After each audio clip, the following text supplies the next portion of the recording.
დღევანდელ ვიდეოში ვნახავთ თუ როგორ გავამოიყენოთ post-processing-ი Unity-ში, კონკრეტულად Unity 2D პლატფორმაზე. გავაკეთოთ სხვადასხვა ლამაზი ეფექტები ჩვენს game სცენაში. თუ მეტი Unity ტუტორიალი გინდა, რა თქმა უნდა, დალაიქე ვიდეო. ლაიქების რაოდენობით მივხვდები, რომ ეს თემა გაინტერესებთ. ასევე რა თქმა უნდა, გამოიწერე არხი, იმიტომ რომ არ გამოგჩეს ახალი ვიდეოები, შემოგვიერთით ჩვენს Discord server-ზე. ეხლა კი შეგვიძლია დავიწყოთ.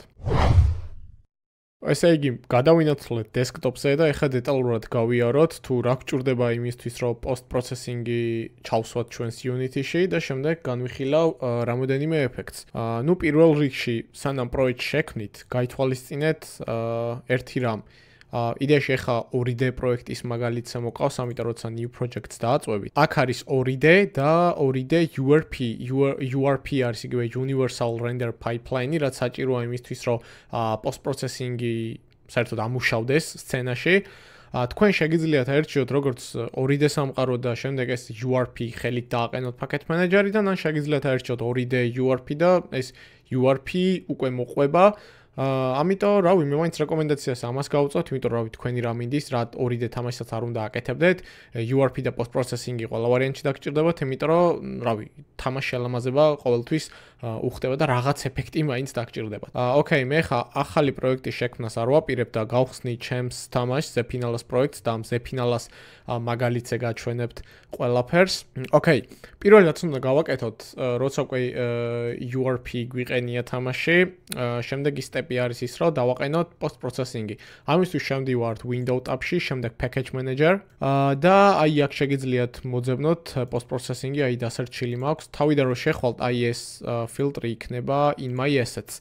ამიტომ აქ რო დასერჩოთ არ მოგიძებნით, ანუ ეს ნიშნავს მომიძებნე ჩემ ასეტებში, ამიტომ თუ არ გაქვთ არ მოგიძებნით, ეს გადაიყვანეთ Unity registry, რაც ნიშნავს, რომ რაც Unity-ში დარეგისტრირებული არის და ჩვეულებრივად post დასერჩვათ საკმარისია, აი ეს არის, მე ახლა დაყენებული მაქვს და remove-ს მიჩვენებს, თქვენთან install იქნება და დააყენებთ უპრობლემოდ. როცა ამას დააყენებთ, რეკომენდაცია იქნება, რომ Unity-ს აპლიკაციაზე reload-ი გაუკეთოთ, ანუ გათიშოთ და თავიდან ჩართოთ, იმიტომ რომ თავი დავიზღვიოთ, შეიძლება არ აისახოს ეს ცვლილებები. და მოდი ახლა შევქმნათ ჩვენი პირველი post processing game ობიექტი და გავაკეთოთ რამოდენიმე ეფექტი. პირველ რიგში გადავდივართ აი ამ გამყოფილებაში, სადაც ნუ მთლიანი სცენაში რაც არსებობს ყველაფერი აი აქ ჩანს. ამიტომ შევქმნათ ესეთი რაღაც. ჩვეულებრივად მაუსის მარჯვენა კლიკი და აი აქ global შევქმნი, ნუ ერქვას global volume, არა პრობლემა. შემდეგ გაგიხსნით რა განსხვავება global-სა და local-ურს შორის. როგორც ხედავთ შეიქმნა, ნუ ამას არსებითი მნიშვნელობა არ აქვს სცენის რომელ პოზიციაში ეგდება ეს game ობიექტი, მთავარია რომ უბრალოდ სცენაში ეგდოს და აქტიური იყოს. აი გულისხმობ ამას set actives. კაი, ჯერჯერობით განვიხილავთ global options. შემდეგ რასაც ვაკეთეთ, priority ავწიოთ 1-ზე. აი ესე, ეს არის უკვე, როდესაც ბევრი, ასე ვთქვათ, ეს value-ები გვექნება სცენაში, პრიორიტეტის მიხედვით რო დავახარისხოთ, გავცი რომ ამ შემთხვევაში 1 გვაქვს და ამიტომ იყოს 1-ზე. შემდეგ უნდა შევქმნათ აი ამის, ასე ვთქვათ, ფაილი, ვაწვევით news და ავტომატურად შექმნის, აი ამას რო დააწვეთ. აი აქ უკვე დაასელექტოთ თუ რომელ folder-ში იმყოფება, თქვენთან ერთი იქნება, ჩემთან ბევრი, იმიტომ რომ რამოდენიმე შევქმენი, ამიტომ დაიმახსოვრა. და როდესაც აი აქ news დააწვევით, ავტომატურად შევქმნით, შემდეგ გაწვევით add override და აი აქ უკვე არის post processing განყოფილება და აქ უკვე არის მზა ეფექტები. აქ არის წინასწარ დაწერილი მზა ეფექტები, რომელიც, ასე ვთქვათ, შეგიძლიათ გამოიყენოთ. აი ეს chromatic ეფექტი შეგვიძლია ძალიან მარტივად აი ესე დავამატოთ. აი ამ checkbox-ს როცა მოვნიშნავთ, ეს უკვე გააქტიურდება და აქედან უკვე შეგვიძლია ვაკონტროლოთ აი ამის, ასე ვთქვათ, უხეშად რო ვთქვათ, გაწელვადობა. აი დააკვირდით game სცენას, როგორი რაღაცა თითქოს მოგლიჩო ეფექტია, იდეაში ხო glitch ეფექტია. ძალიან მარტივად დაიდო, ეხლა ძალიან ულამაზესი ეფექტი, შეგვიძლია, რავი, დავსტარტოთ და აი მივიღეთ ესეთი glitch ეფექტი, საკმაოდ კარგი. შემდეგი რაც მინდა გაჩვენოთ არის color adjustment-ი, სადაც შეგვიძლია ფერები დავარეგულიროთ, აი მაგალითად მსგავსი რაღაც. კონტრასტი, ნუ მოდით ეს იყოს 0-ზე და ნუ აქ შეგვიძლია მთლიანი კოლორის ის შევცვალოთ. მოდი ეს ჩამოვიყვანოთ. ხო, ნუ ამით შეგიძლიათ ფერები დაარეგულიროთ. კიდევ შეგვიძლია ნახოთ, მოდი ახლა განვიხილოთ კიდე ერთ-ერთი ეფექტი, ეს არის bloom-ი. Bloom-ში ერთადერთი რაც მომწონს არის ის, რომ შეგიძლია ტექსტურა შეაგდო და ეს ტექსტურა გადაედება უკვე როგორც ეფექტი. მაგალითად, აი ძველი ტელევიზორის ეფექტს რო აკეთებენ ხოლმე, აი old TV effects, ამისთვის გამოიყენება scanline ტექსტურები, ძალიან მარტივად Google-ში შეგიძლიათ შეხვიდეთ.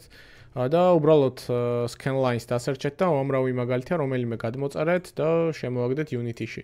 აი მე ხა ერთ-ერთი მაქვს და გადავალ Bloom-ში, dirt textures მოვნიშნავ, scanline-ში შევაგდებ აი ესე, ასევე dirt ინტენსიურობას მოვნიშნავ, ეს გავზარდოთ, გავაქტიუროთ აი ესეც.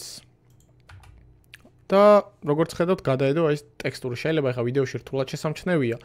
მაგრამ ვეცდები გავადიდო ეხა და გაჩვენო. ინტენსიურობა იდე შეგიძლია მოვუმატოთ ამით. აი დააკვირდით ეს ტექსტურა როგორ გადაედო, როგორც ეფექტი.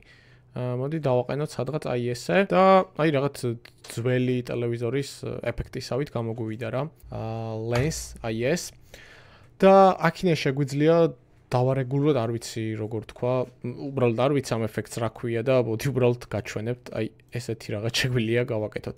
იდეაში ესეც ძველ ტელევიზორს გავს, აი ძველი ტელევიზორის ეკრანები რო იყო, აქედან კონკრეტულად X-ი შეგიძლიათ, Y-ი, corner-ი, scale-ი შეგიძლიათ აქედან გავაკეთოთ და ასე შემდეგ. მოდი ახლა გავტესტოთ და ვნახოთ როგორი ეფექტი გამოვიდა.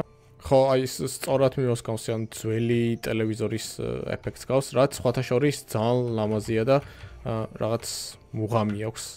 არ ვიცი, ალბათ რომელიმე ტყუში დამჭირდება მსგავსი რაღაცის გაკეთება. რომელიც ასევე საკმაოდ პოპულარულია, აი ეს ეფექტი, რომელიც საკმაოდ ხშირად გამოიყენება, აი გვერდებში ჩაშავება, ალბათ ძალიან ბევრ თამაში გინახავთ, ნუ აქ ირჩევ pairs, center და ინტენსიურობას აი ზრდი და რაღაც მსგავს ეფექტს იღებ. და ხო, ნუ აქ კიდევ უამრავი ეფექტია, მაგრამ ყველას განხილვას არ ვაპირებ. ეხლა როგორც დასაწყისშივე დაკვირდით, გლობალსა და ლოკალ შორის რა განსხვავება. ნუ ეხლა რაც დავაყენეთ, აი ეს game ობიექტი, რასაც აკეთებს, შეგვიძლია გავთიშოთ, აი ესე და დაუბრუნდება ძველ ფორმას. აი საიდან რა ეფექტამდე მივედით, აქ შეგიძლიათ ძალიან მარტივად ნახოთ სხვაობა.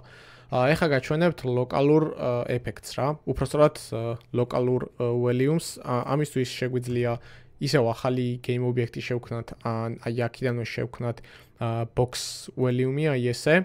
ნუ სახელი დარჩას იგივე, უბრალოდ ხო, როგორც გითხარით, ამას მნიშვნელობა არ აქვს სადეგდება, მაგრამ აი ამას აქვს, იმიტომ რომ რეალურად ამის მიკარების დროს უნდა შეიცვალოს ეფექტი. ამიტომ მოდი ეს დავსვათ სადღაც აი აქ. აი აქ. და გავაკეთოთ ეგეთ რაღაცა. ხო, ეს იყოს ლოკალზე.